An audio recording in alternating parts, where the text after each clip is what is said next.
Hi guys, my name is Abhi and welcome to my YouTube channel uh, Next Next Learner. स्वागत आहे तुमचं mind math series मध्ये. आज आपण जो टॉपिक बघणार आहोत त्या टॉपिकचं नाव आहे क्वाड्रॅटिक इक्वेशन. क्वाड्रॅटिक इक्वेशन हा टॉपिक आपण शॉर्ट मध्ये रिव्हिजन करणार आहोत.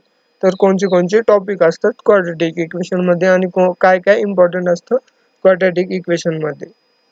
आपण क्वाड्रॅटिक इक्वेशन हा चॅप्टर चालू करू.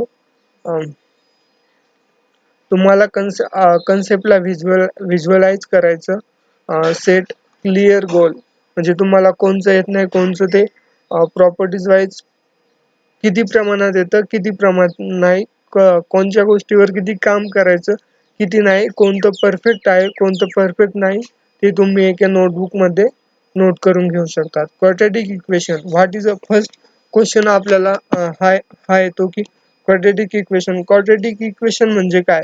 असं एक इक्वेशन की ज्याची डिग्री 2 असते. त्याचा एक्झाम्पल म्हणजे x square plus bx plus c हा क्वाड्रॅटिक इक्वेशनचा फॉर्म्युला आहे. आणि सेकंड म्हणजे आता आपण सेकंड बघणार आहोत ते म्हणजे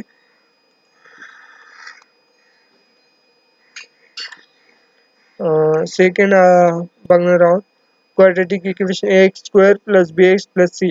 ए बी सी काय, A B C real number आहे. आणि त्यानंतर आपण जे बघणार आहोत ते म्हणजे x is a real number variable. x² + bx + c यामध्ये तुम्हाला जे दिलेलं आहे हे इक्वेशन आहे. तर ह्यामध्ये ए बी सी हे रिअल नंबर आहे, एक्स हे व्हेरिएबल आहे आणि ए ए हे कोएफिशियंट आहे कशाचं, एक्स स्क्वेअरचं. B is a coefficient of x आणि सी ही कॉन्स्टंट टर्म आहे याच्यामधली आपल्या इक्वेशन मधली सी ही कॉन्स्टंट टर्म आहे. तर नेक्स्ट आपण बघणार आहोत example of the quadratic equation. ते नेक्स्ट स्लाइड वर आहे. आपण एक्झाम्पल म्हणजे आता खाली एक्झाम्पल दिलेले आहे. Example of the quadratic equation x² + 5x + 6 = 0 हे एक्झाम्पल आहे. आता एक्स स्क्वेअरचा कोएफिशियंट काय आहे, तर एक्स स्क्वेअरचा कोएफिशियंट जिथं काय नसतं तिथं 1 असतो. एक्स स्क्वेअरचा कोएफिशियंट इथं 1 दिलेला आहे आपल्याला. एक्स स्क्वेअरचा कोएफिशियंट 1 दिलेला आहे इथं 1 आणि एक्सचा कोएफिशियंट काय आहे 5. कॉन्स्टंट टर्म काय याच्यात 6. तर हे आहे quadratic equation. Example of the quadratic equation and coefficient of the quadratic equation. आता खाली दिलेलं आहे आपल्याला एक एक्झाम्पल आपण दुसरं बघू. x² - 60 = x² - 60 = 0 दिलेलं आहे आपल्याला. तर आपल्याला इथं मिड मधली टर्म दिलेली नाही, सेकंड हे दिलेलं नाही, एक्सचा कोएफिशियंट आणि एक्स दिलेलं नाही. त्याचा एक्सचा कोएफिशियंट काय झाला 0, एक्स स्क्वेअरचा कोएफिशियंट काय झाला 1 आणि कॉन्स्टंट टर्म किती आहे -60. आता पुढचा टॉपिक बघू आपण. Method of the solve quadratic equation. Method of the solve quadratic equation there are 3 method आहे. त्यामध्ये तुम्हाला सेकंड मेथड खूप इम्पॉर्टंट आहे, कम्प्लिटिंग स्क्वेअर मेथड. आणि याच्यावर क्वेश्चन येऊ शकतो आणि थर्ड वर पण क्वेश्चन येऊ शकतो. फॉर्म्युला बेस आहे, फॉर्म्युला पाठ करायचं फक्त. फॉर्म्युला पाठ केला की तुमची थर्ड मेथड होऊन जाते. फर्स्ट मेथड खूप सिंपल आहे, फॅक्टराइज करायचं फक्त तुम्हाला. फॅक्टराइज झालं की क्वेश्चन सॉल्व्ह होऊन जातो.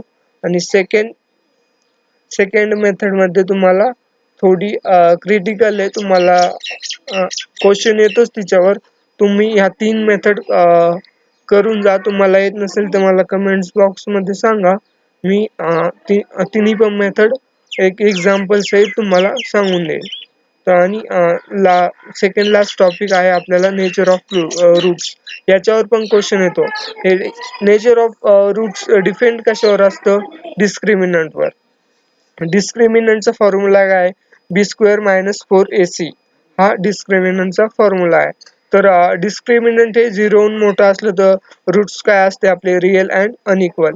डिस्क्रिमिनंट हे झिरोच्या इक्वल असलं तर roots are real and equal. आणि डिस्क्रिमिनंट हे झिरोहून लहान असलं तर रूट्स आपले इमॅजिनरी रूट्स होऊन जातात, त्यालाच आपण नॉट रिअल असं पण म्हणतो. पुढचा टॉपिक म्हणजे ऍप्लिकेशन. वर्ड वर्ड प्रॉब्लेम येत असतात आपल्याला एजवर, डिस्टन्सवर, स्पीड, एरियावर. हे पण खूप सिंपल असतात. त्याच्यामध्ये फक्त तुम्हाला स्टार्टिंगला इक्वेशन फाइंड करायचं, नंतर तुम्हाला इक्वेशन फाइंड झालं एकदा की नंतर आपलं सेम त्या तिन्ही मेथड पैकी कोणत्या पण एक मेथडनं क्वेश्चन सॉल्व्ह करायचा. तुम्हाला जी चांगली मेथड येत असेल तिन्ही पैकी कोणत्या पण एक मेथडनं क्वेश्चन सॉल्व्ह करायचा, तुमचं काम होऊन जातं. आणि लास्टला तुम्ही त्याच्यात फक्त लेट कन्सिडर असं consider the number of the people x, consider the worker असं तुम्ही अजेप्शन घ्यायचं त्याच्यात. आणि तुमच्या क्वेश्चन मध्ये अजेप्शनला पण मार्क असतात. तुम्हाला येत नसेल तर मला कमेंट्स मध्ये सांगा, मी तुम्हाला याच्यावर व्हिडिओ अवेलेबल करून देईन. इथं माझा नंबर दिलेला आहे खाली. तुम्हाला काही अडचण आली तर नक्कीच कॉल करा. थँक्यू.